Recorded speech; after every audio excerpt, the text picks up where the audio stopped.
नमस्कार, मैं हूं आपके साथ अनुष्का और आप देख रहे हैं न्यूज समाचार जनता की आवाज। आइए रुख करते हैं आज की खास खबरों की ओर। राष्ट्रपति महात्मा गांधी का एक ऐसा सत्याग्रह जिसने अंग्रेजी हुकूमत की जड़ों को हिलाकर रख दिया था, जिसे रोकने के लिए ब्रिटिशर्स ने गांधी जी के सामने अपने घुटने टेक दिए थे और जिस आंदोलन ने करोड़ों देशवासियों के सीने में आजादी की उम्मीद जगा दी थी। लेकिन क्या आप जानते हैं कि इस ऐतिहासिक सत्याग्रह की शुरुआत कैसे हुई? दांडी यात्रा से पहले महात्मा गांधी ने अंग्रेजी हुकूमत को क्या चेतावनी दी थी जो 100% सही साबित हुई? क्या गांधी जी को गुस्सा आता था? और क्या है गांधी जी के ब्रह्मचर्य प्रयोगों से जुड़े वो डार्क साइड जो सुशीला, मनु, आभा और प्रभावती पर किए गए, जो आज भी उनके चरित्र पर सवाल खड़े करती हैं? और क्या वाकई में नाथूराम गोडसे ने गांधी जी की हत्या करके देश पर एहसान किया? चलिए जानते हैं गांधी जी से जुड़ी अनसुनी अनकही कहानियां सीरीज की इस खास पेशकश में। दोस्तों, पिछले भाग में हमने गांधी जी के जीवन का असहयोग आंदोलन तक का सफर देखा था। अब उसी दौर से आगे की कहानी शुरू करें तो 4 फरवरी 1922 के दिन उन्होंने चौरी चौरा कांड के बाद असहयोग आंदोलन पर रोक लगा दी, लेकिन अंग्रेजों के खिलाफ आजादी की लड़ाई अब भी जारी थी। इसी दौरान उन्होंने अपनी साप्ताहिक मैगजीन यंग इंडिया में अंग्रेजों के खिलाफ 3 आंखें खोल देने वाले आर्टिकल लिखे, जिससे अंग्रेज सरकार को इतनी मिर्ची लगी कि 10 मार्च 1922 के दिन उन्होंने गांधी जी को गिरफ्तार कर लिया और 6 साल के लिए जेल की सजा सुना दी, जिससे देश में अंग्रेज सरकार के खिलाफ आक्रोश बढ़ गया और गांधी जी ने भी जेल के अंदर से ही आजादी की लड़ाई जारी रखी, जिससे परेशान होकर करीब 2 साल बाद 5 फरवरी 1924 के दिन गांधी जी को रिहा कर दिया गया। अगले कुछ साल गांधी जी ने अंग्रेजों से अमान्य टैक्स वापस लेने, भारतीयों के खिलाफ अत्याचारी कानून और नियम हटाने और स्वतंत्रता को लेकर मांगे उठाई और कई आंदोलन किए। इस दौरान गांधी जी के साथ देशवासियों का काफिला बढ़ता जा रहा था और अब अंग्रेज हुकूमत के लिए गांधी जी के आंदोलन और उनकी मांगों की अनदेखी करना मुमकिन नहीं रह गया था। इसलिए ब्रिटिश सरकार ने भारत के राजनीतिक भविष्य पर बातचीत के लिए लंदन में गोल मेज सम्मेलन बुलाया, लेकिन इस चर्चा से अंग्रेजों ने सभी भारतीयों को दूर ही रखा, जिससे गांधी जी काफी नाराज हुए और उन्होंने अंग्रेजों के नमक कानून के खिलाफ सत्याग्रह करने की बात ठान ली। जी हाँ, वही दांडी सत्याग्रह जिसने भारत की आजादी की लड़ाई में एक अहम भूमिका निभाई थी, क्योंकि इसी सत्याग्रह के बाद अंग्रेज सरकार को अपना सर झुकाना पड़ा और देशवासियों को यह विश्वास जागृत हुआ कि हम एकता से अंग्रेजों को देश के बाहर खदेड़ कर फेंक सकते हैं। इसलिए हर भारतीय को इस ऐतिहासिक घटना के बारे में जानना जरूरी है। दरअसल उस वक्त के ब्रिटिश कानून के मुताबिक भारतीय नागरिक ना तो नमक जमा कर सकते थे और ना ही उसे बेच सकते थे। इसके चलते भारतीयों को अंग्रेजों से भारी कीमत पर नमक खरीदना पड़ता था, क्योंकि उन्होंने नमक पर असल मूल से भी ज्यादा कर यानी टैक्स लगा दिया था। मार्च महीने में गांधी जी अहमदाबाद से साबरमती आश्रम पहुंचे। 9 मार्च 1930 के दिन साबरमती के तट पर करीब 75,000 लोग महात्मा गांधी को सुनने के लिए इकट्ठा हुए। तो महात्मा गांधी ने दांडी यात्रा की घोषणा करते हुए कहा, साबरमती किनारे शायद ये मेरे आखिरी शब्द हों। अहिंसा अपनाते हुए हमने बहुत संघर्ष किया है। महिलाएं भी पुरुषों के साथ कंधे से कंधा मिलाकर इस संघर्ष में खड़ी रह सकती हैं।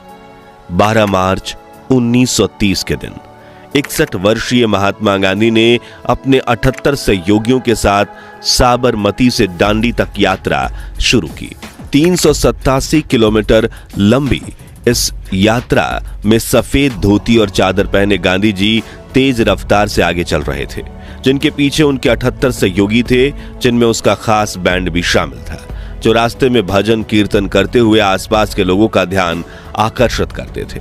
लेकिन धीरे धीरे ये काफिला पहले 100, फिर 200, 500, 1000 और कब 75,000 से भी ज्यादा लोगों में बदल गया, पता ही नहीं चला। गांधी जी के पीछे सफेद धोती कुर्ता पहने लोगों का रेला इतना बड़ा था कि दांडी यात्रा को सफेद नदी के नाम से पुकारा गया। इधर गांधी जी का नमक आंदोलन रोजाना अपने लक्ष्य की ओर बढ़ रहा था, उधर अंग्रेज हुकूमत के अधिकारियों का ब्लड प्रेशर क्योंकि यात्रा शुरू करने के 10 दिन पहले गांधी जी ने लॉर्ड इरविन को एक आखिरी पत्र लिखते हुए कहा था कि राजनीतिक दृष्टि से हमारी स्थिति गुलामों से बेहतर नहीं है। हमारी संस्कृति की जड़ ही खोखली कर दी गई है। हमारे हथियार छीनकर हमारा सारा पौरुष अपहरण कर लिया गया है। हालांकि मेरे इस पत्र का हेतु कोई धमकी देना नहीं है, ये तो सत्याग्रही का साधारण और पवित्र कर्तव्य मात्र है। लेकिन अंग्रेजी हुकूमत को लगा कि 61 वर्षीय अहिंसा के पुजारी हमारा क्या ही बिगाड़ लेंगे, इसलिए उन्होंने गांधी जी के साथ मीटिंग नहीं की। लेकिन गांधी जी के नमक आंदोलन की आवाज पूरी दुनिया में गूंज उठी और अंग्रेजी हुकूमत की रूहें कांप गईं, जिससे हड़बड़ी में आकर उन्होंने दांडी नमक को कीचड़ में मिला दिया। लेकिन गांधी जी कहां रुकने वाले थे, बल्कि उन्होंने अपने कदमों की रफ्तार और तेज कर दी और उनके पीछे लाखों लोगों का काफिला चलने लगा। इतना बड़ा काफिला कि दांडी यात्रा जिस राह से गुजरती वहां पैर रखने की जगह तक नहीं बचती। यहाँ एक दिलचस्प बात यह है कि ये वो पहला सत्याग्रह था जिसमें पुरुषों जितनी महिलाओं ने, बुजुर्गों ने और यहाँ तक कि बच्चों ने भी भाग लिया था। पैरों में कंकड़ चुभे, चेहरे पर धूल उड़े या स्थानीय पुलिस के डंडे से पिटाई हो। अगले 24 दिनों में अनगिनत मुसीबतें आईं, लेकिन लोगों का संकल्प नहीं तोड़ सकी। 5 अप्रैल 1930 के दिन गांधी जी के साथ लाखों लोगों का काफिला दांडी पहुंचा, जहां सरोजनी नायडू ने उनका स्वागत किया। जिसके बाद गांधी जी के सभा में पहुंचे लाखों लोगों को संबोधित करते हुए गांधी जी ने कहा, जिनको भी अंग्रेज सरकार से डर लगता है वो आज ही वापस जा सकते हैं, और जो लोग जेल जाने या फिर अंग्रेज अफसरों के गोली खाने के लिए तैयार हैं वो मेरे साथ कल सुबह मौजूद रहें। 6 अप्रैल 1930 की ऐतिहासिक सुबह गांधी जी ने जनता के साथ प्रार्थना की और फिर समंदर की ओर चल पड़े, जहां उन्होंने पहले समंदर के पानी से स्नान किया। फिर एक मुट्ठी में नमक उठाकर उन्होंने कहा कि मैं एक मुट्ठी नमक से ब्रिटिश साम्राज्य की जड़ें हिला रहा हूं। इसी के साथ उन्होंने नमक पर अंग्रेज सरकार के एकाधिकार को तोड़ दिया और देशवासियों से कहा, समय आ गया है कि अब अपना नमक खुद बनाया जाए, जिससे देशवासियों में एक अलग ही जोश जागरूक हो उठा। हर कोई अपनी अपनी तरह से नमक बना रहा था। जो लोग समंदर किनारे बसे हुए थे वो अंग्रेज अफसरों के अत्याचार को सहने के बावजूद रोजाना नमक बनाने लगे। देश भर में मुफ्त में नमक बांटा जाने लगा।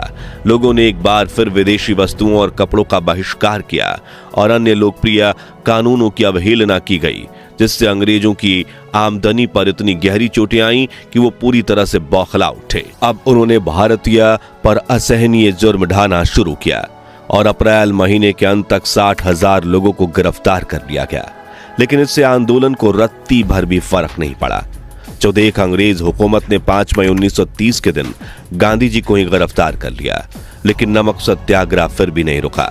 इस बीच अब्दुल गफ्फार खां, जिन्हें सीमांत गांधी के नाम से भी जाना जाता था, उन्होंने पेशावर में सत्याग्रह शुरू किया, जहां लगभग 250 सत्याग्रहियों पर सरकार ने ओपन फायरिंग कर दी और उन्हें मौत के घाट उतार दिया। मगर सत्याग्रह को रोकने के लिए अंग्रेज सरकार की साम दाम दंड भेद जैसी हर तरकीब फेल हो रही थी। इसलिए 26 जनवरी 1931 के दिन ब्रिटिशर्स ने महात्मा गांधी को जेल से रिहा किया और लॉर्ड इरविन ने उनके साथ बराबरी के स्तर पर बातचीत की, जिसमें गांधी जी के सत्याग्रह रोकने की मांग की गई। बदले में अंग्रेजी हुकूमत ने असहयोग आंदोलन, दांडी सत्याग्रह और सविनय अवज्ञा आंदोलन में अरेस्ट हुए सभी पॉलिटिकल प्रिजनर्स को रिहाई देने का वादा किया और दूसरे गोलमेज सम्मेलन का आयोजन भी किया गया, जिसमें गांधी जी को निमंत्रण दिया गया। इस समझौते को गांधी जी इरविन पैक्ट के नाम से जाना जाता है। चलिए अब कुछ दिलचस्प घटनाओं से गांधी जी के व्यक्तित्व को और गहराई से परखते हैं। दोस्तों, कई लोग मानते हैं कि गांधी जी काफी शांत स्वभाव के व्यक्ति थे, क्योंकि उनका कहना था कि अगर कोई आपके एक गाल पर थप्पड़ मारे तो दूसरा गाल आगे कर दीजिए। लेकिन ये पूरा सच नहीं है, बल्कि गांधी जी के तो नाक पर गुस्सा चढ़ा रहता था। जी हाँ, इतिहासकारों ने इससे जुड़े कई दिलचस्प किस्से बताए हैं। जैसे कि उबराची नामक एक जगह थी जहां महात्मा गांधी के सचिव थे प्यारेलाल नैयर। एक बार की बात है जब गांधी जी जिस मिट्टी के प्याले में पानी पीते थे वो ऊपर से टूट गया था, तो प्यारेलाल के पास के मार्केट से 2 नए मिट्टी के प्याले खरीद लाए। अब गांधी जी ने जब नए प्याले में पानी पिया तो उन्होंने प्यारेलाल से पूछा कि मेरा पुराना प्याला कहाँ है। तभी प्यारेलाल ने अपनी तारीफ करते हुए कहा कि वो टूट गया, इसलिए 2 नए प्याले लाए हूं। क्योंकि 6 पैसे में एक मिल रहा था तो मैंने 8 पैसे देकर 2 ले लिए। प्यारेलाल की इस बात पर गांधी जी को काफी गुस्सा आ गया और उन्होंने खाना छोड़कर प्यारेलाल को करीब 15-20 मिनट तक डांटा और फिर बोले, जिस चीज की हमें जरूरत ही नहीं उसका संग्रह क्यों करते हो? जब वो टूटता उस वक्त देखा जाता। यानी अपने जरूरत बगैर की चीजों के पैसे खर्च कर दिए और एक वजन मेरे पर और लाद दिया कि अब मुझे एक की जगह 2 प्याले लेकर चलना पड़ेगा। दूसरा किस्सा गांधी जी के गुस्से और डर दोनों स्वभाव से जुड़ा हुआ है। अब वैसे तो गांधी जी बेखौफ इंसान थे, लेकिन उन्हें एक बात का डर हमेशा सताता था कि लोग उनकी मूर्तियां बनाकर उन्हें भगवान की तरह पूजने न लग जाएं। ऐसे में एक बार गांधी जी अपने सहयोगियों के साथ कहीं जा रहे थे। रास्ते एक गांव आया जहां एक बड़ा सा पेड़ था, उसके नीचे एक कुआं था। गांधी जी को लगा कि यहां थोड़ी देर आराम कर सकते हैं क्योंकि धूप निकल आई थी और पैदल चलना भी मुश्किल था। गांधी वहां बैठ गए, लेकिन जब उनके सहयोगियों ने खाना पकाने और नहाने का बंदोबस्त करने के लिए कुएं से पानी निकालने की कोशिश की तो पता चला कि कुएं में तो बिल्कुल भी पानी नहीं है। तो उन्होंने हिम्मत जुटाकर बापू से कहा कि कुआं सूखा हुआ है। तब बापू बोले, जो भी है, अब मैं बैठ गया हूं, अब पानी का बंदोबस्त यहीं करिए। जो सुनकर वहां के लोग दूसरे गांव जाकर पानी ले आए, उनके नहाने का इंतजाम किया और खाना पकाया। लेकिन उस शाम वहां एक चमत्कार हुआ। दरअसल जब गांधी जी शाम को वहां से उठकर चले गए तो अचानक एक सूता फूटा और कुएं में पानी आ गया। हालांकि अब गांधी जी आगे निकल चुके थे,